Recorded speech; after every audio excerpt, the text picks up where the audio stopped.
Hi, everyone. I'm Jennifer Chu, the Center for Asian American Media's membership manager, and on behalf of everyone at CAM, thank you for joining us on the second to last day of CAMFest Online Heritage at Home. As Stephen and Masashi mentioned in their welcome remarks, this program would not be possible without the wonderful support of our sponsors, filmmaker and artist partners, members, donors, and of course, all of you. We would also like to thank the wonderful community organizations who are co-presenting today's program and helped spread the word. They are Asian Pacific Islander Cultural Center, Kearny Street Workshop, and Pacific Islanders in Communications.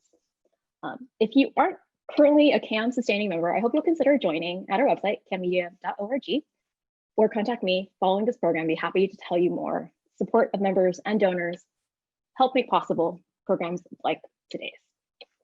So we are really thrilled to present today's conversation and live demonstration with acclaimed author, artist, and cookie activist, Jasmine M. Cho. Jasmine first came to our attention last summer, and we were thrilled to work with her on the creation of the cookie featuring Ali Wong for our fundraiser lunch, Getting Real with Ali Wong, this past January.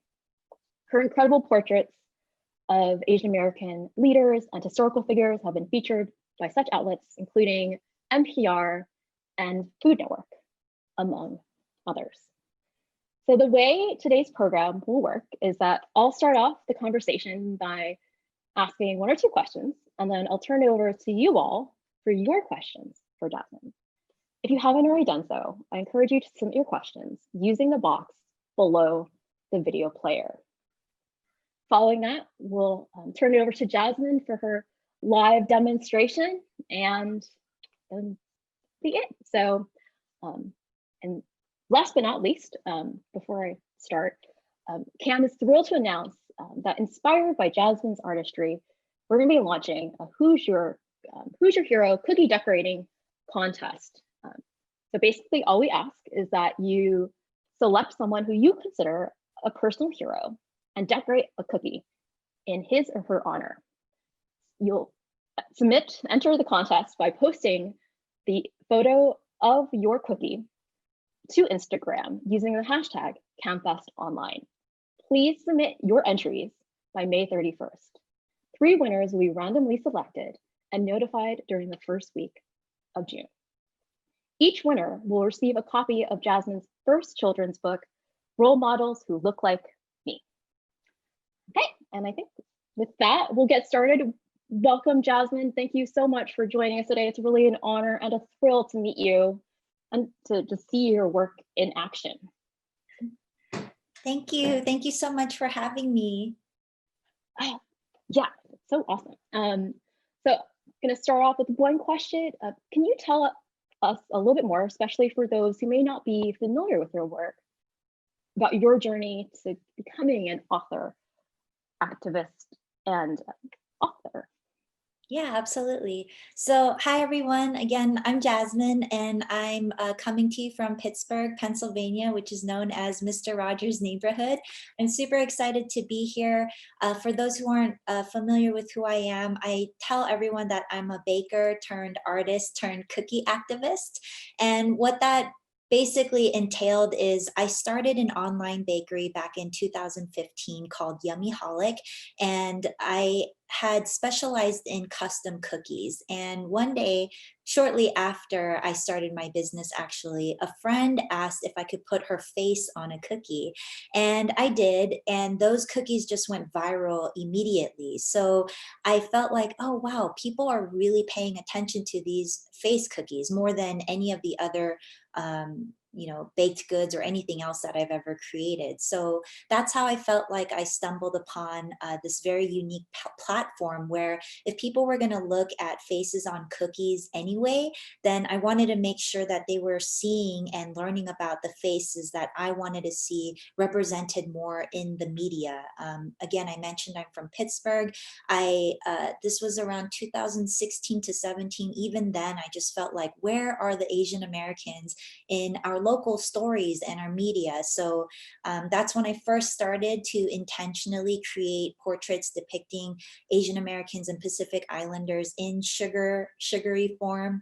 I did this huge portrait gallery and kind of introduced everyone to local Asian American shakers and movers. Like Ming Na Wen has roots here in Pittsburgh. I believe she went to CMU's drama school, and her parents own Chinatown Inn, which is like the last remaining remnant of Pittsburgh's Chinatown. So that's kind of how I fell into this art of cookie activism, and that's what I'm continuing to do today.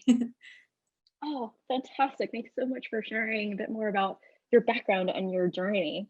So I'm actually going to start off and transition to questions from our audience members to allow enough time. So our first question comes from Jonathan, and he asks, which cookie portrait was most challenging for you to make? Who is on your cookie portrait Mount Rushmore if you could only make 4 special cookies to go down in history? Oh my gosh, that is an excellent question and so hard. Most difficult portrait. I'm trying to remember. I know that one of the most emotionally difficult portraits I've done is of someone whose Instagram I came across. His name was Ben Dumond, and he posted a picture of himself protesting in commemoration, or in memoriam really, of the Stonewall riots. And he held a protest sign just explaining his identity. He said, I am Korean American, I'm an immigrant, I'm a rape survivor, I'm gay, you know, in some other order, but it was basically that story of himself.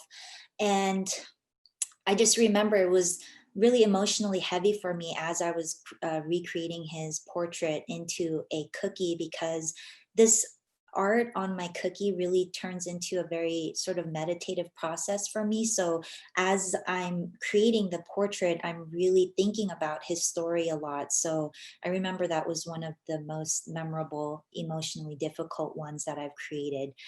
If I had to choose 4, I think that's like an impossible challenge. I really don't know.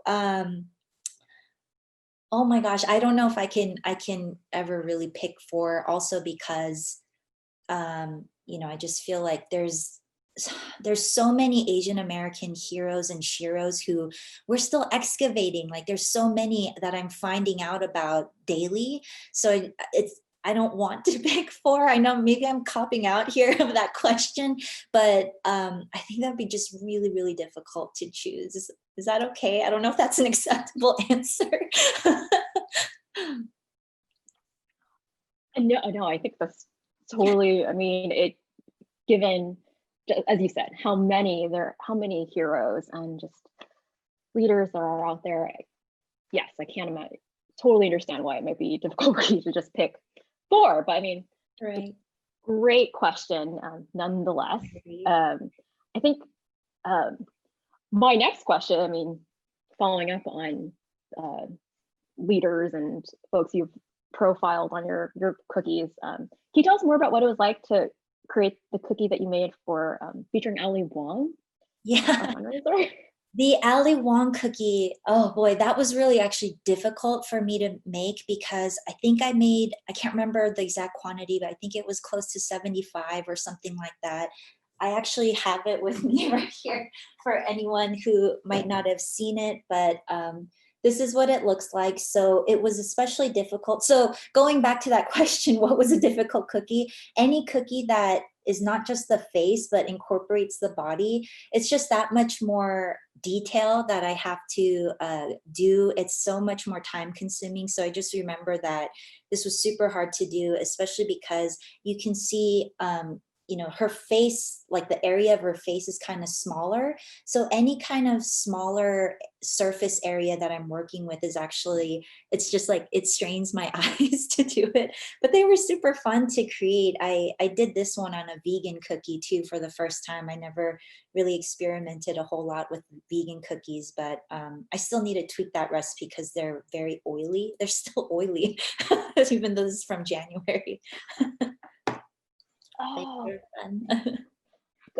thank you for telling us more about that. I didn't realize that the cookie's vegan. That's so amazing.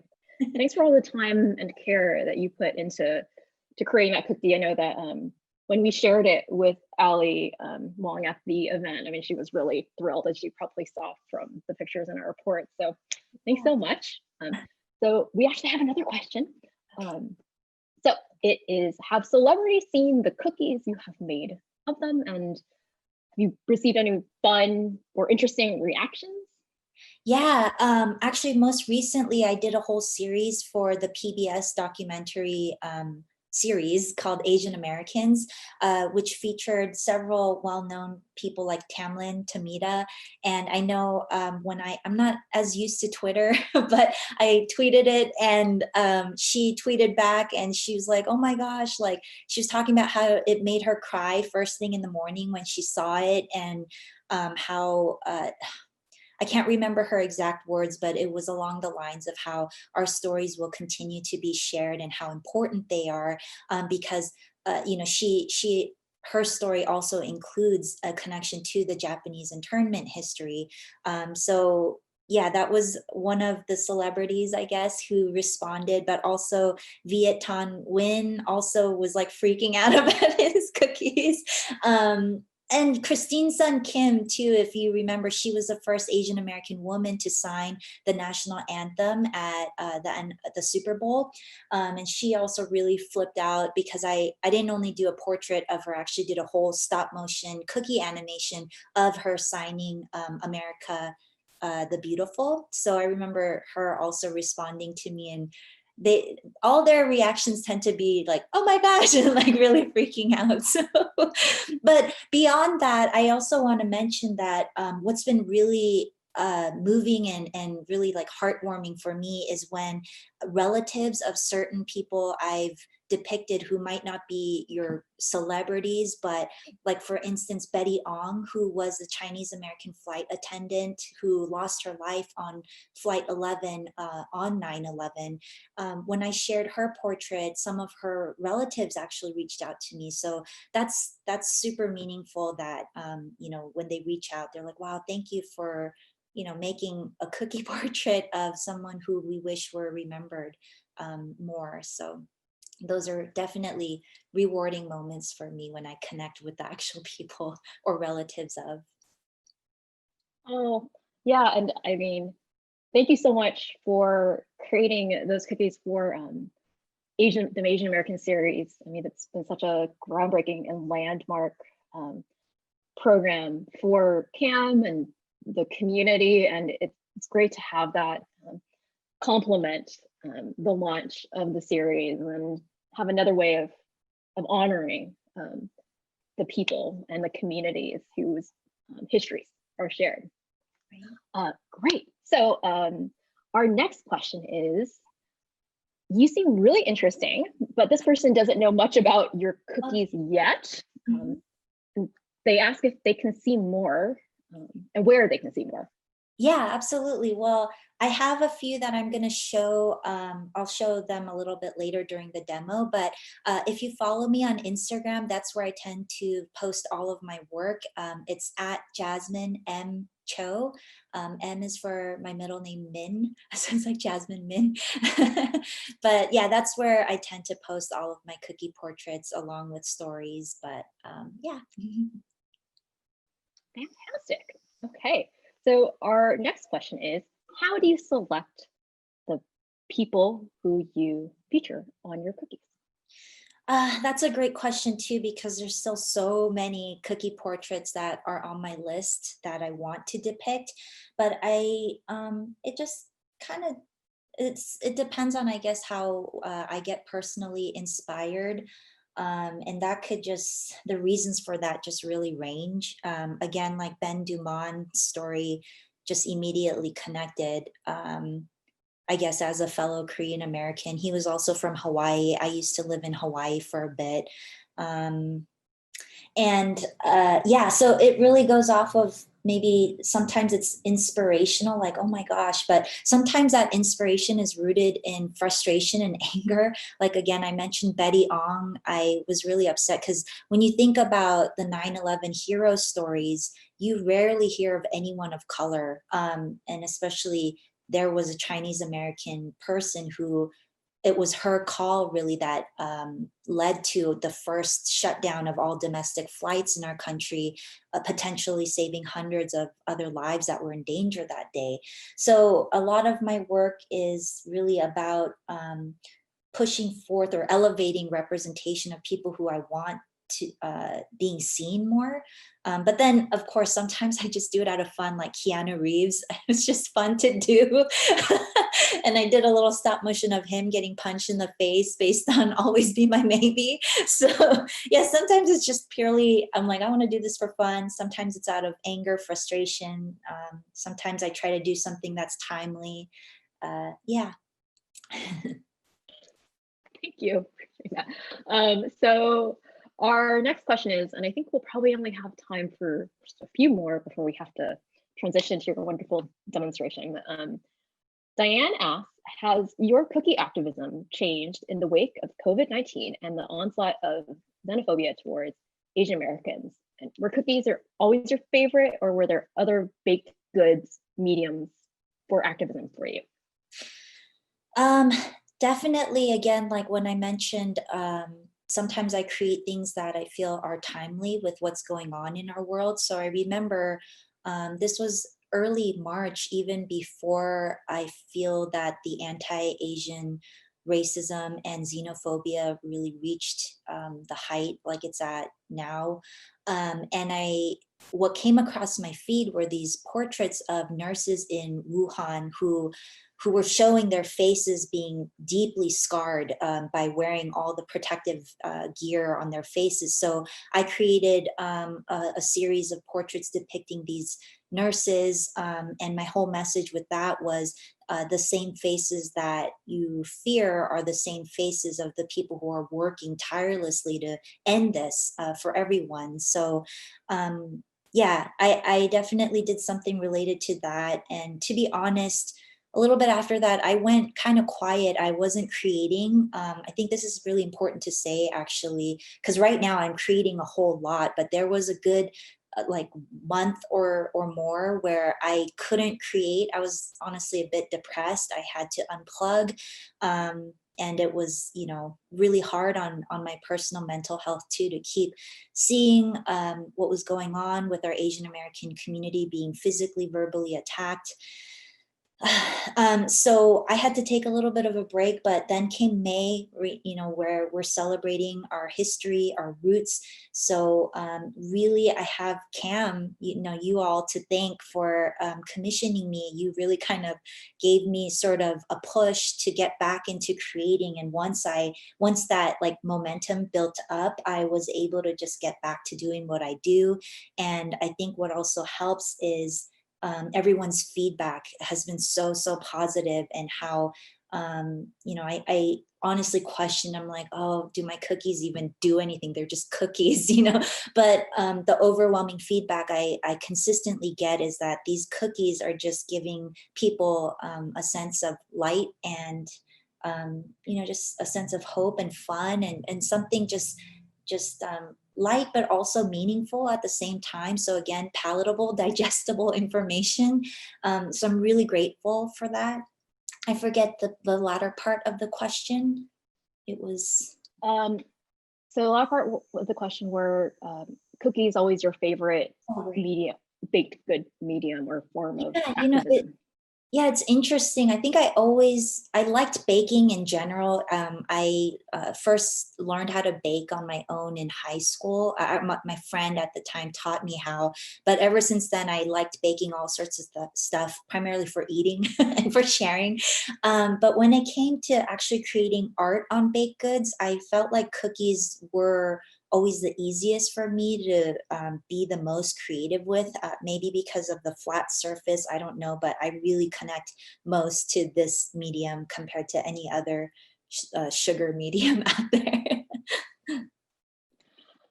Got it. Well, I think with that, it's time to turn it over to start your demo. Alrighty. Yay! So let's see. Okay. Should I go ahead and Let's get set up. I think. Is this working?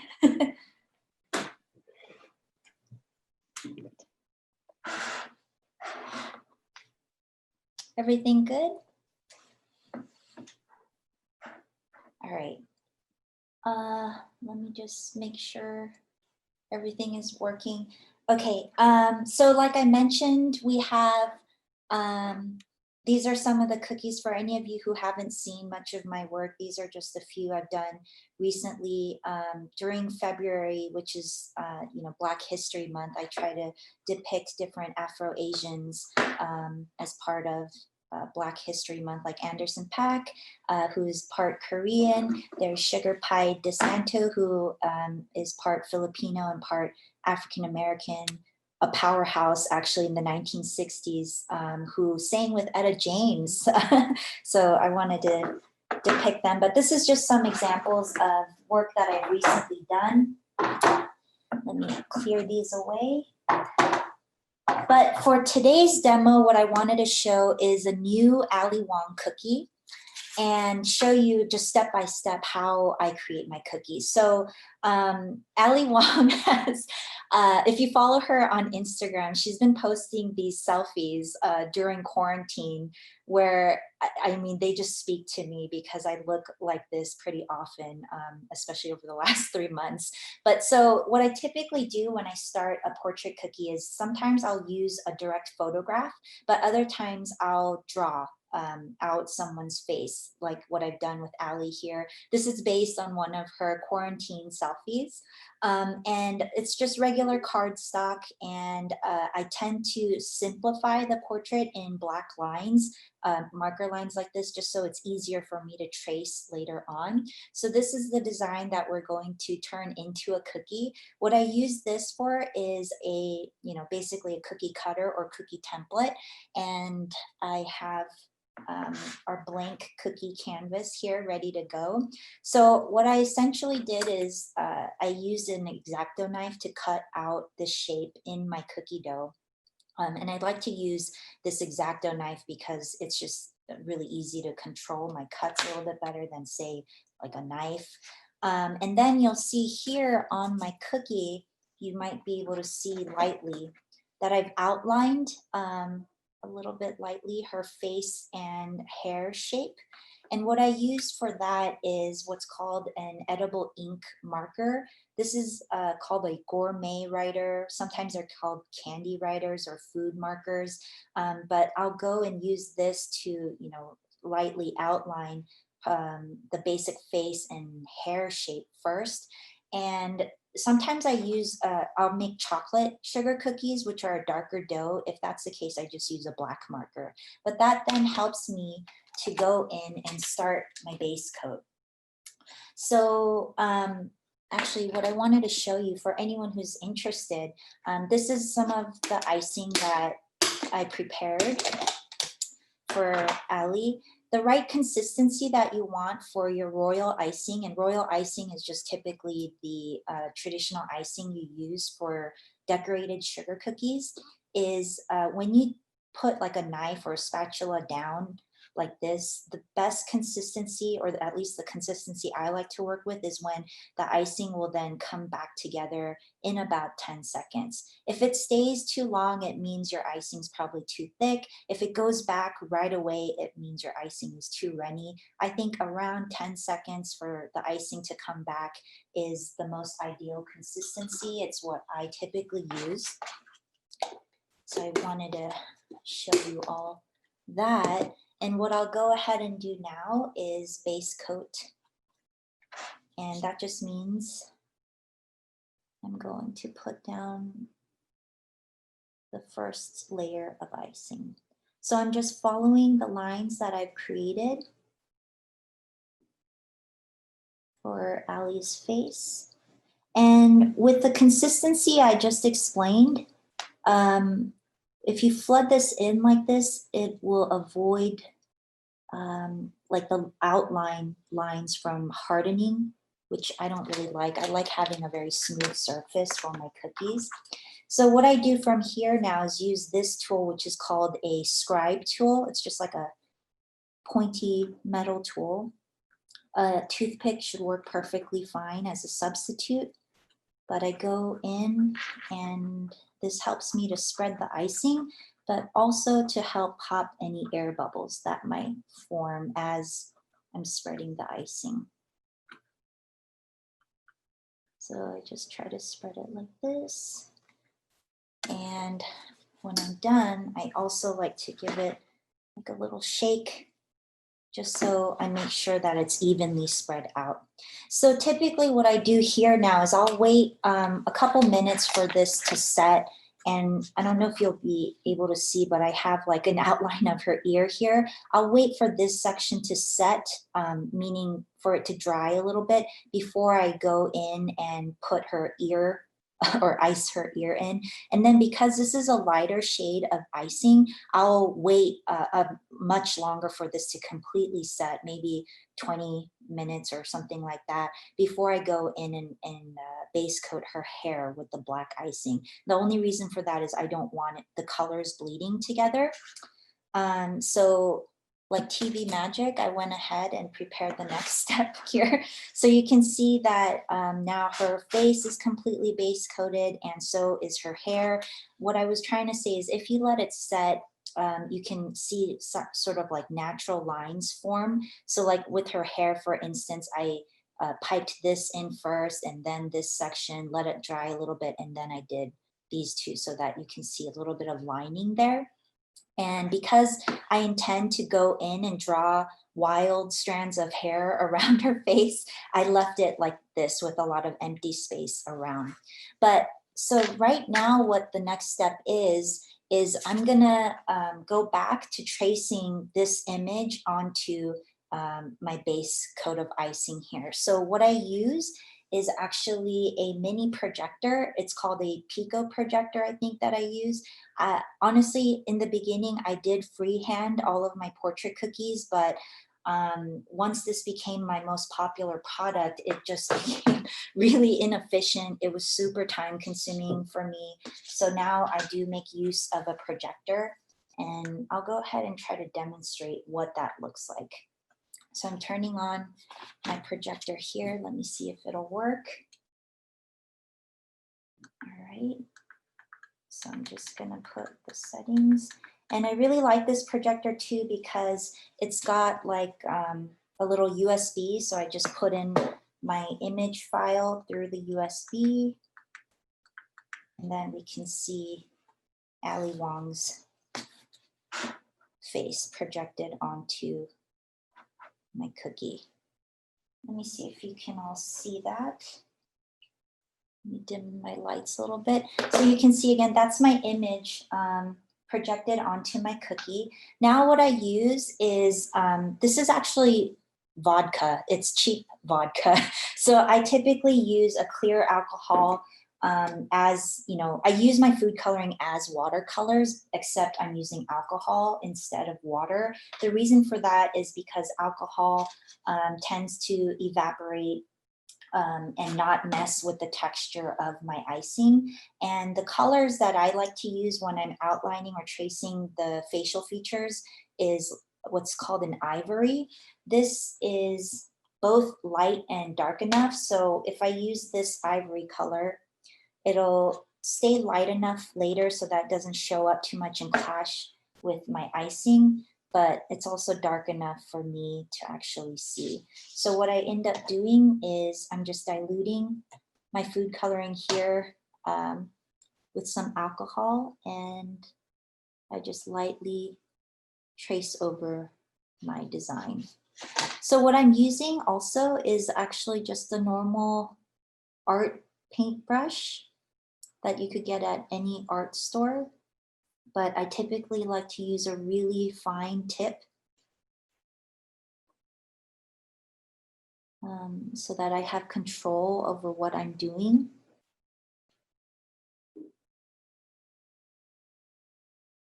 And basically I'll go ahead and outline the whole cookie this way. But again, like TV magic, I'm gonna go ahead and show you the next step. But you can kind of see again how it looks like when it's outlined. And the next step that I have is actually completely outlined and shows you a couple of my next steps that I would have taken. So after I outline or trace rather the features, the facial features onto my cookie, what I'll do is go in and put the next layers of paint onto my cookie. So if I go back here,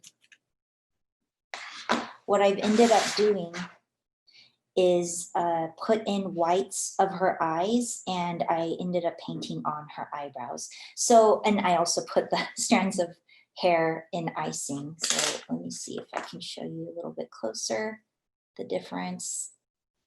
So how I did the whites of her eyes, I use what's called edible art paint. It looks like this.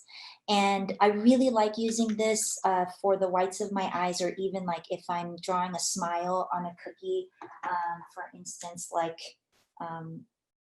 this cookie right here, I use the edible white for her teeth.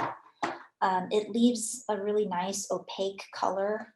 I've never tried using just white gel coloring with alcohol. I'm not sure if it works, but this edible art paint really works well for me.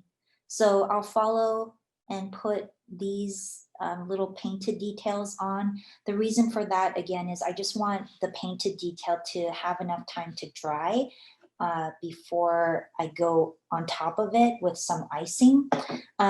Sometimes I'll pipe in and ice the eyebrows. In this case, this is quarantine alley, so I'm painting in her eyebrows. Again, I'm just using a black food gel coloring and going over so that they show up a little bit lighter. So that's essentially what I did for this cookie here, and I gave a little gap to show that her mouth is open. So at this stage now, this is nice and dry. I can go ahead and start putting in some icing details on top of this. So I like to start with my eyes. The types of like bags and stuff that I like to use, some cookiers or cookie artists, they like to use tipless bags and cut according to how thick they want the icing to come out. For me, I'm just so used to using these actual tips, and you can use different types of tips. Like this is a 0 tip, which means that it has a really narrow opening, versus like a number 2 tip, which I use to put down I don't know if you can see, put down the flooded icing over her face. I just want more icing to come out. But in this case, what I'm trying to do is line her eyes. So I'm using a 0 tip to make a really thin line here. And again, just trying to follow her line. And even with this, after I put this down, I want time for it to dry. So the next step I might do is like put her lip in, which is what I've done on this cookie here. So again, the total time of finishing a cookie only takes hours because I'm constantly waiting for the one step to dry before I move on to another step. So this has some already done. I can go ahead and maybe put in her bottom lip now. The reason I want it to be nice and dry too is because it might mess up the texture or kind of like bleed into the upper lip if I move too quickly with things not drying in time. The scribe tool is great for unclogging your tips too, because sometimes they end up drying. Oop, there we go. So for instance, this is completely dry. I can go back in and kind of pipe a little bit of icing for her lip. And I'll come back, use this tool to spread it nice and controlled like this.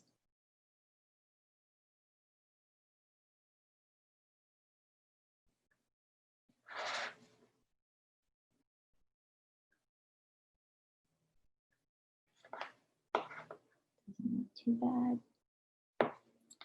Yep, so basically that's how I continue to move forward. And then of course the almost completed cookie will then look like this. I've gone ahead and iced in her glasses. And this is after everything has completely dried. The last steps that I like to do is go in and add painted detail to show more contours in her face. So I just used, again, a little bit of brown and ivory mixed up to sort of darken and shade some areas around her face. I put a little bit of extra pink food coloring on her lips to give her just an extra bit of color. You can see also I darkened a little bit under her eyes. But at this stage, what I always like to do with my portrait cookies also is to go back to that edible art paint, the white paint, and use it to give a little sparkle in the eyes. And I just feel like that those little two dots actually bring my portrait cookies to life in a significant way. I think I'm gonna put a little bit of detail, white detail around her glasses too, just so that they can pop out a little bit, since her hair is also black, just like her glasses. Maybe a tiny bit more.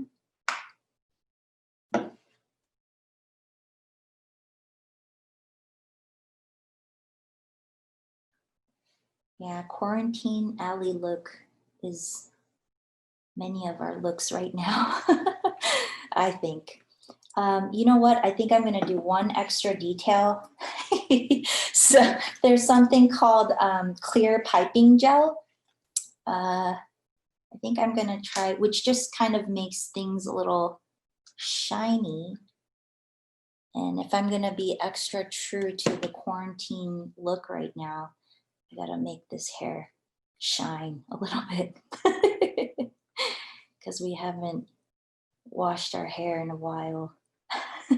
So I'm just taking a little bit again of that clear piping gel, putting it at the roots.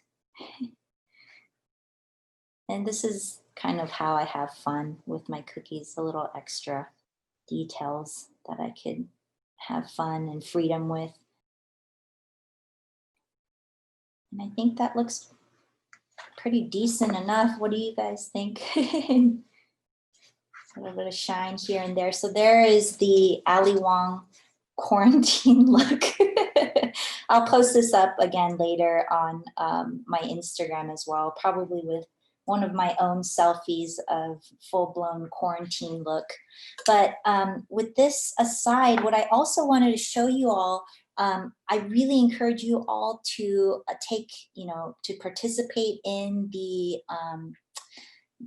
contest that Cam is hosting, which I'm really excited about, the Who's Your Hero cookies. This might seem super daunting, obviously, if you're new to cookie decorating. But what I wanted to show you is that, especially if you have children and you want to decorate cookies with them, the easiest way to get started with cookie decorating is to literally make a blank canvas. Like this is your blank sheet of paper, except it's an icing. So all I did was I took this person shape cookie and coated it with white icing. I think it's pretty dry. And I mentioned again how I use edible ink markers. These are some examples. There's like Wilton candy decorating, Americolor. They're called gourmet writers, food pens, something like that. And you can just go straight ahead and start decorating by drawing on your cookie.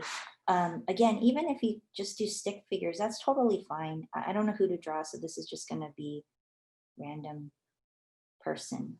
But I also recommend, if you do have shapes like this already, it's so much easier to draw a person because all you have to do is follow the outlines versus if you did like a square or just like a non-person cookie. This is just me doing something super quick.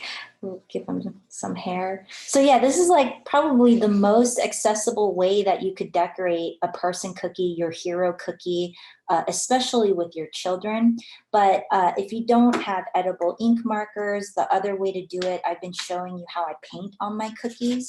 You can, again, take one of these and if you don't want to have alcohol near your kids, for example, like you don't want vodka around your children, that I would recommend using any kind of alcohol-based clear flavor extract, like almond extract. I've never used it personally, to be honest, but I've heard that it works just as well.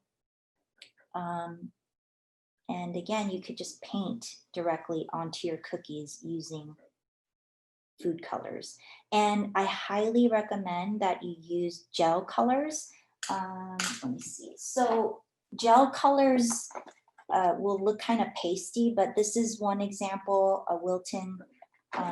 You get a whole like box of different colors, which is easy to work with, or what's called Americolor. I think I use primarily these two, Americolor or Wilton. So let me see if I could do a super quick design. Again, I'm just using food coloring here, dipping it in alcohol. You could put a little bit like this and just paint directly onto your cookie. I'm gonna try to make this somewhat quick and see if you can figure out who I'm trying to paint. So I got a little bit of blue alcohol here.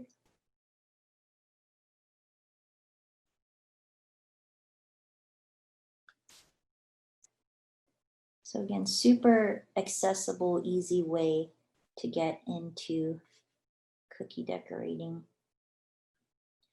Again, I'm trying to just go a little fast to merely demonstrate. But I think this would be one of the easier ways to get into cookie decorating, which is just to base coat with white icing and then let it dry. The hardest part about this is waiting, waiting for the cookie to dry.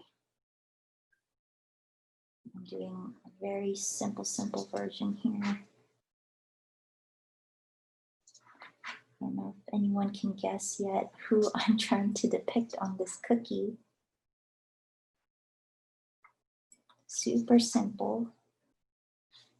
Leave it at that. And then take a little bit of my black icing, try to draw some facial features.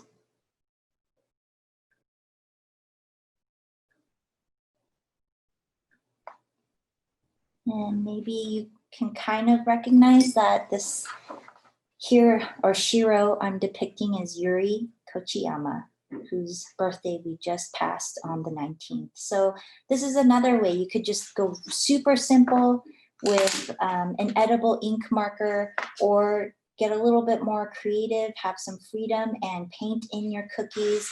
But another way is to go super simple with your icing. You don't have to get all crazy like Ali here, but you can take some gingerbread cookie shapes and do a simplified version like this. So who I'm trying to depict here on this little gingerbread cookie person is actually Kalpana Chawla. Let me see if I can show you. So this here, Kalpana Chawla was actually the first Indian American woman to head up into space. Unfortunately, she lost her life when she went on her mission. I can't remember the name of her mission, but that's my very super gingerbread simplified version of Kalpana. They mentioned that if you participate in the Who's Your Hero cookie contest, you'll get a copy of my book. This is my book, Role Models Who Look Like Me, and I actually mention Kalpana Chawla in my book. So I wanted to show you just really quickly right here. That's how she actually looks like. And this is my cookie version of her. So I think earlier someone asked, have I used any other mediums? Traditional art, like this watercolor drawing I did, is another one of my ways of creating art. So there's that. And then again, you might want to go a little bit more. I just wanted to show you some Bruce Lee cookies I did. So when you're creating your hero cookies, again, you can go super, super simple. Like what makes Bruce Lee, like even in this simplest way. I try to take, the claw marks from his famous Enter the Dragon mirror scene, Game of Death outfit. So you know that this is Bruce Lee, like, even though there's really nothing, he doesn't even have a nose or mouth, but you can make him identifiable by this way. Bruce Lee, I don't remember the name of the movie, but this is where he kicks the sign and smashes it that says no dogs or Chinese allowed. So definitely had to do some Bruce Lee cookies. Last but not least, I didn't get to ice this, but I mentioned how it's easier to use shapes that are actually cut out like humans so that you could just follow along the outline easily. But another thing is if drawing pictures and people are just overall, even in the simplest way, is really daunting. What's fun, I think, is using like a t-shirt or a sweatshirt shape. And what you can do is ice it whatever color, and using any of the methods I told you, drawing, painting, or icing on, write like a quote by your favorite hero, Shiro. Like I'm thinking of Sandra Oh's t-shirt that was really popular, saying it's an honor just to be Asian. It'd be fun to see that in cookie form. So I encourage you to try that out too. But I think that's about it. That's the end of my cookie demo. I haven't been tracking time, so I'm not sure what's going on, if I'm over or under, but that is what I wanted to show you.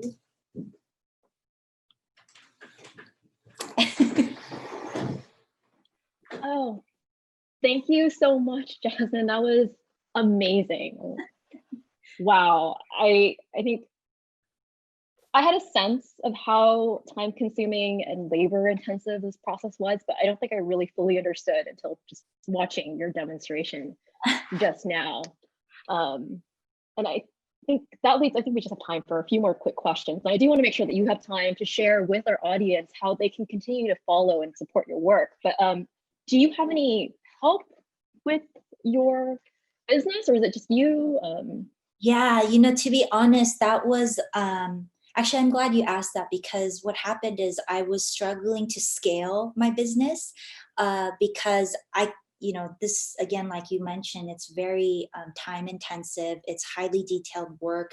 So it's hard to delegate out to somebody else. And it's even hard for me, like doing the Getting Real with Ali Wong cookies. That was really time consuming because I had to do every single one. I'm like repeating it 75 times. So I started feeling kind of like a human machine.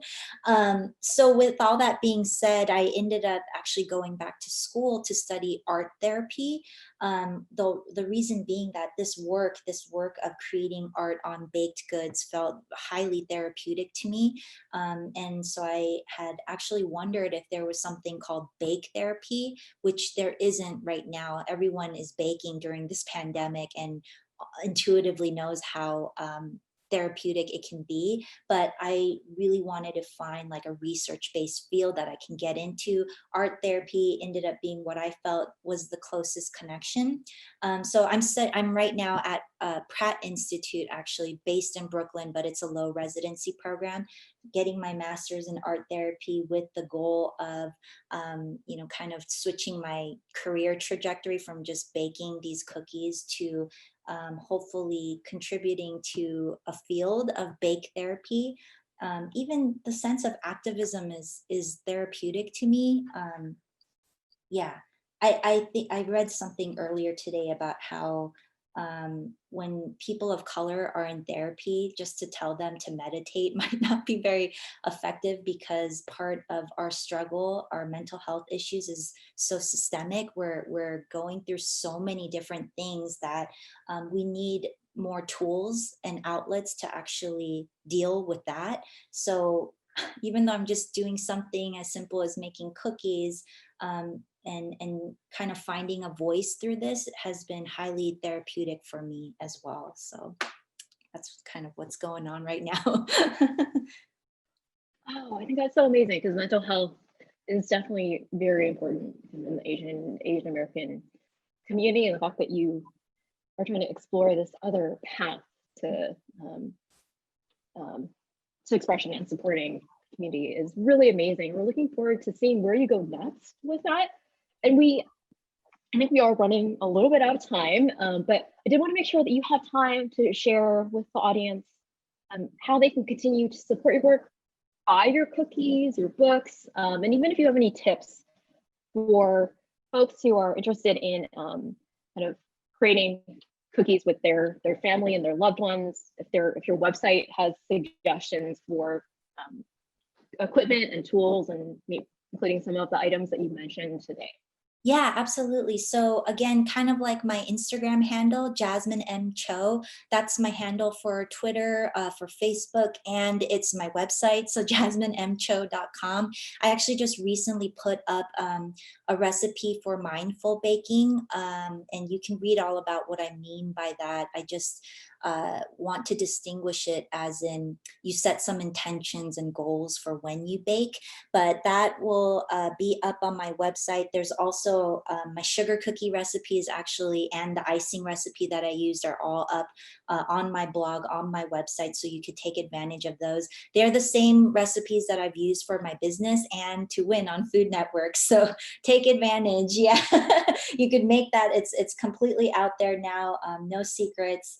And yeah, mentioning my book, you can order directly from my website. Actually, I have several copies at home with me that if you order from my website, I'll sign it for you if you want. Make it out to your child if you want, or your inner child, because really a ton of adults purchased this book, or people who are my age, and they just felt like they learned so much from this book, even though it's a children's book. So, but it's also available on Amazon. That will probably get to you faster. You don't need to have it signed. But yeah, just follow me on my website, on Instagram, on Facebook, anywhere, Jasmine M. Cho. Great. Oh my gosh. Thank you so much for sharing your work, your artistry, your activism with us. We're so looking forward to continuing to follow and support your work. It's really incredible, and definitely, yeah, so great. Oh my gosh, very inspiring. Thank you, Jasmine. And I think I think that kind of ends it for us. I mean, thanks for being part of CampFest Online. We do have a day and a half more of wonderful programs. So if any of you are interested, I hope you'll join us. The programs following this program, as well as tomorrow. Check our website, campfest.com, for more information. Of course, follow and support Jasmine and help share the word about her work. And I think we're out. So thanks, y'all. We'll look forward to seeing you Thank you. virtually. Thank you.